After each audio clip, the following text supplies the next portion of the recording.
What's happening today, guys? As you've seen in the title, I'll be talking about my struggles when I just got married. Okay, so before we get into the video, please hit that like button right now. Okay, I'm waiting. So hit that like button. If you're a new subscriber, thank you for joining MNC Squad. Yes, Manny and Cass love you all. Also, if you've not yet subscribed, what are you waiting on? Go ahead, hit that subscribe button. Yes, right now. Turn on your post notification bell so every time we drop a video, you first will be notified. Spam up that comment section with some beautiful comments. Yes, and for all our old family, we thank you so much for, making it Manny and Cass, right? Thank you so much for being a part of our journey, and we hope that you will continue to share with us throughout this journey. So, guys, I'm gonna talk about when I got married, the struggles that I faced. Yeah, guys, literally struggles. Yeah, me nearly mad, and I mean that literally, nearly mad. So, guys, I got married in 2014. My Manny's father and I, we've been together from 2002, but we got married in 2014. The struggles, guys, it was a rough road.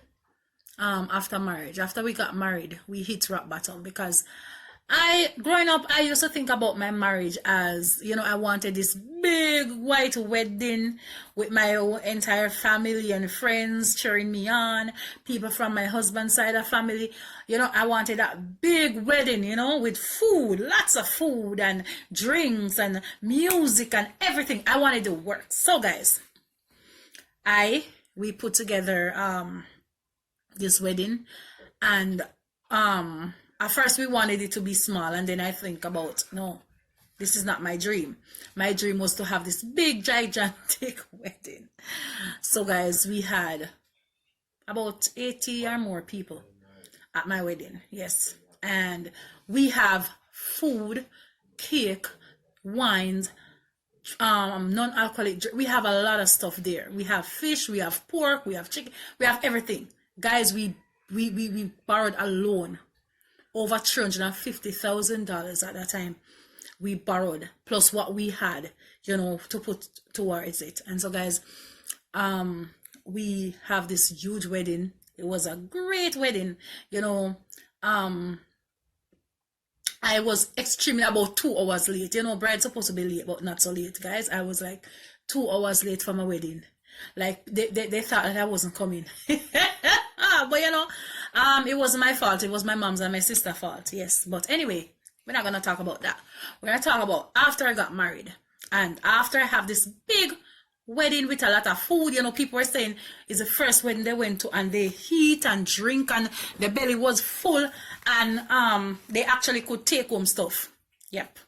That's how big it was. And because we as I said, we planned for the wedding. So after the wedding, guys, I wasn't working. My husband was the only one working. Damani was going to school. I also, me love picnic, so me always I take people picnic. So I have my cousin's daughter living with me at the time. And my cousin was also with me, who was not working at the time.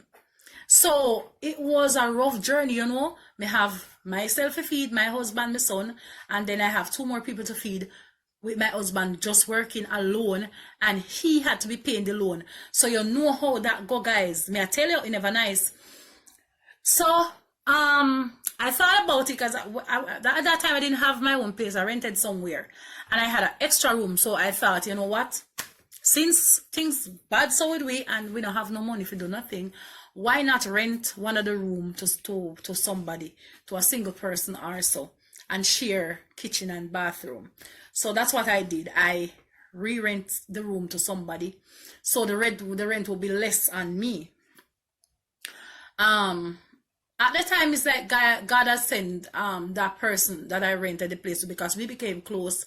It's like we're a family living there now, and that money, we shared water bill and light bill, and also he paid a small rent. It was nothing big. Not gonna tell you the amount, but it wasn't anything big. So it was a little less when it comes on to the bills.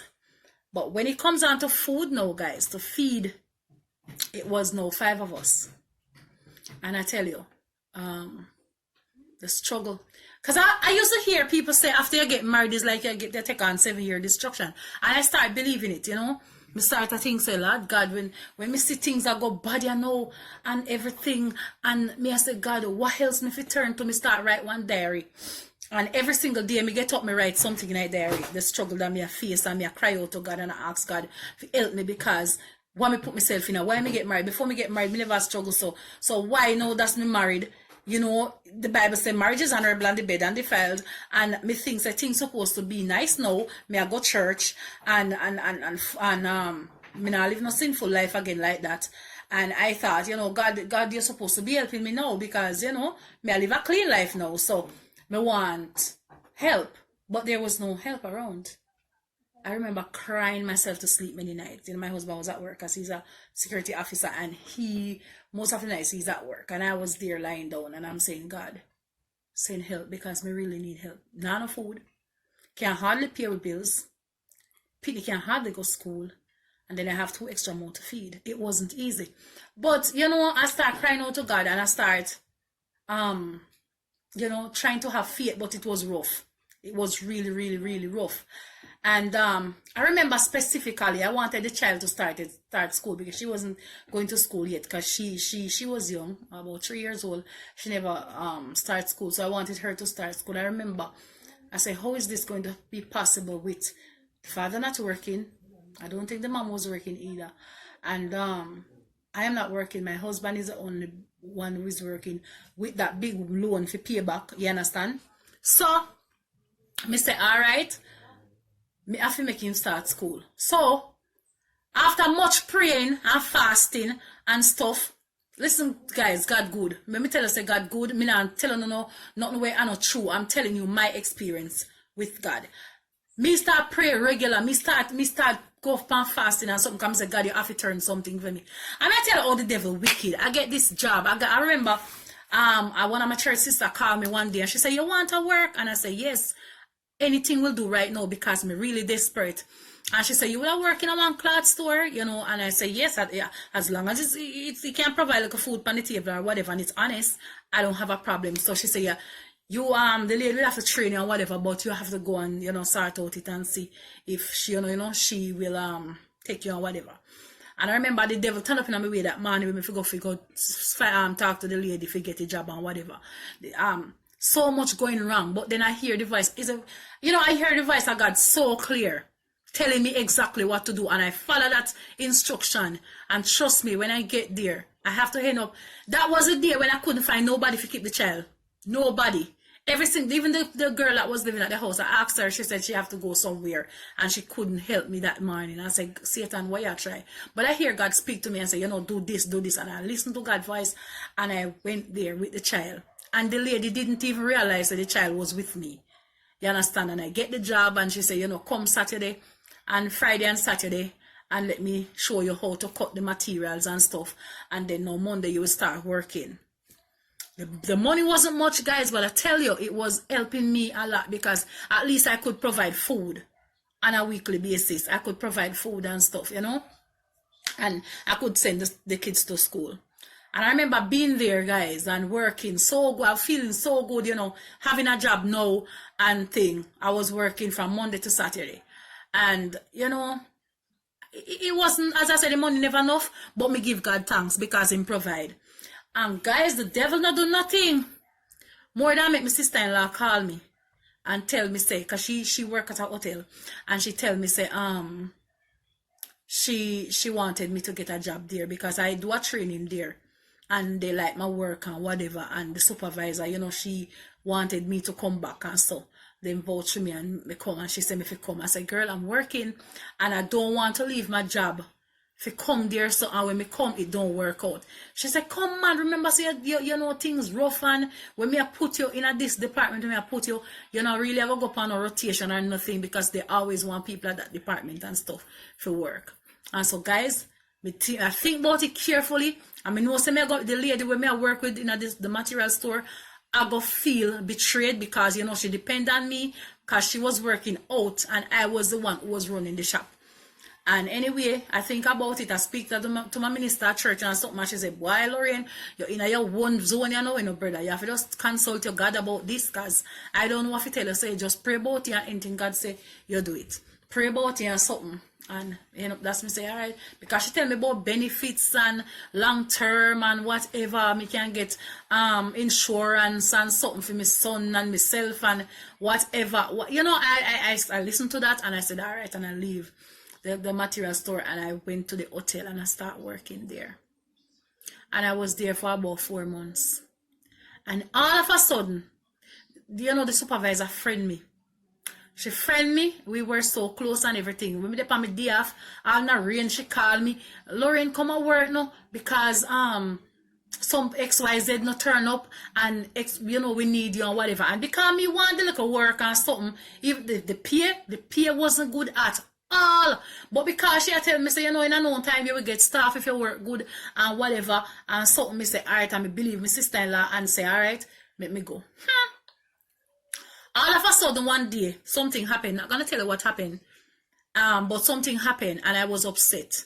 And I remember going down the step from the hotel, seeing a guy standing, and you know you can't carry phone or anything. And I never have no what. So I want to know the time, how long more me have on the job before me can leave. So as me reach out to ask the guy, you know, what's the time, me see me supervisor, and she said to me, "Lorraine, why you clean the kids club?" And I said, "No problem." And me ask the guy the time and he tell me and me walk away. Go over the kids club. By the time I reach over the kids club, the girl come to me, that's my supervisor, come to me and said to me, say, "Nobody clean the kids club. Go clean, I think she said the gym or something like that." Me don't remember. So me start clean the gym. When me look, it's time for me to leave. So me say, all right. Me I go because then tell you from day one for you enter. Once your time come for once your shift over, don't spend no time at all. Just go to the locker, get your stuff, and clock out and just leave the premises. Once your time over, your shift over, leave. No matter what work, leave. Because remember, it's a shifting. So somebody else will come to take over. So that person will finish up for you or whatever. So me do that. When me go back at work the next day, me never feel good. Me feel so down. You know, God make me that spirit here when me can detect certain things. Me might not know, me might can't pinpoint what I think that's going to happen. But I remember feeling down, and I remember down at the restaurant, I clean the restaurant, and when me look, me see my supervisor, I come down.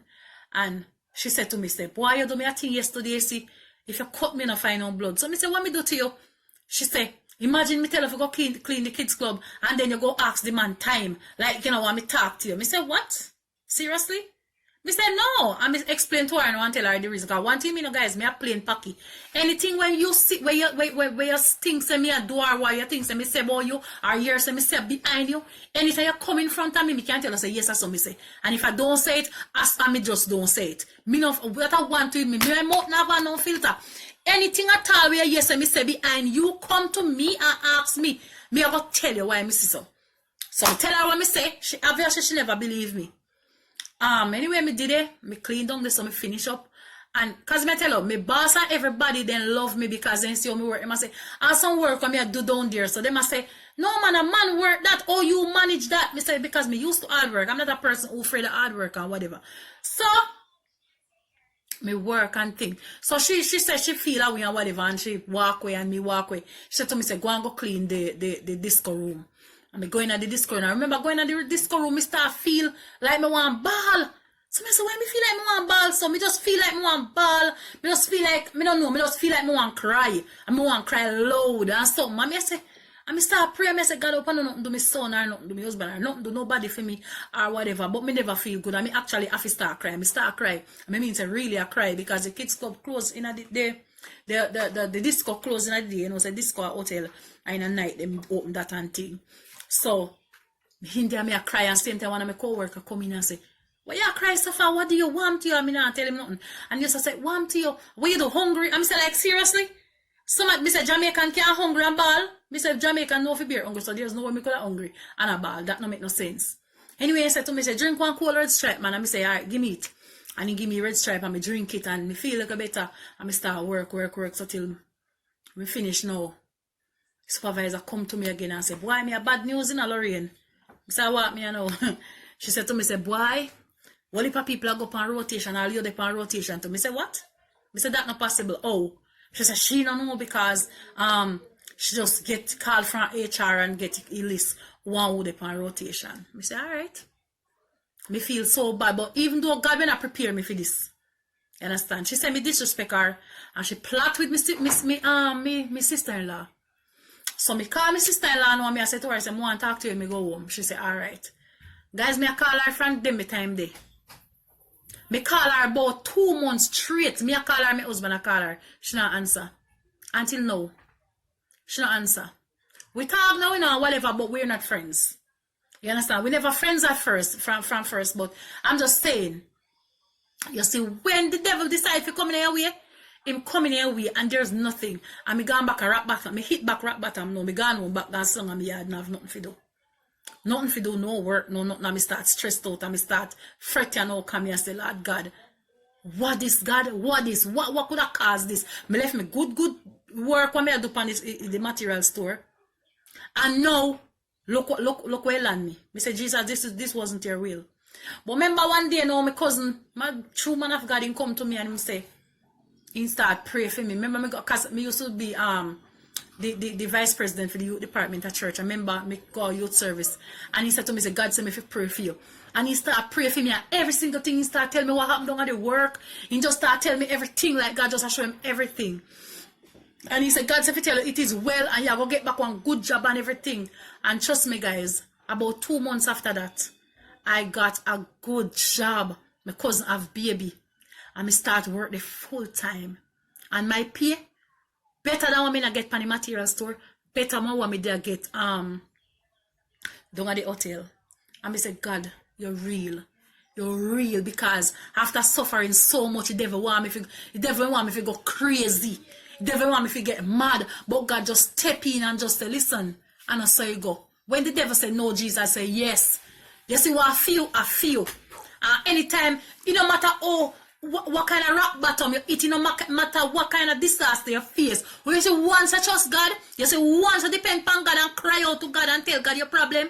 Remember me tell you, say, every single thing I go fall in place and I go see there's greater, as I said, there's always light at the end of the tunnel.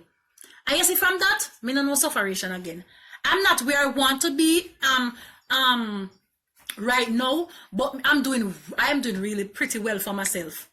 Me not work right now and stuff, but I have a lot of ideas and stuff, and me not suffer. Because God has placed me in a situation where I can depend on Him and Him alone.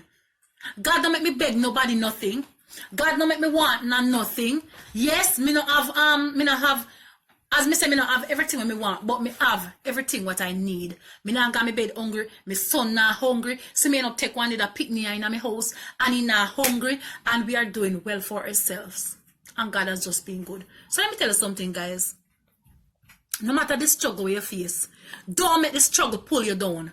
Your struggle is supposed to make you stronger. It's supposed to make you come out as pure gold. Remember, gold, when you see how gold pretty, remember gold have to go through some rough, some hard fire, You have to go through some rough fire to come out so refined and pretty that everybody can love gold. And this is how our life situation is. When you face situation and trials, it's to make us stronger. Listen, trust God. Depend on God. Cry out to God. Whatever your situation is today, I don't know who I'm speaking to, but whatever your situation is today, go down by your knee, rub off your knee till it blister, and tell God, God, I'm here, you know. I need you now to intervene. Listen, I'm going to end this story by saying, God is good. Peace, love you all.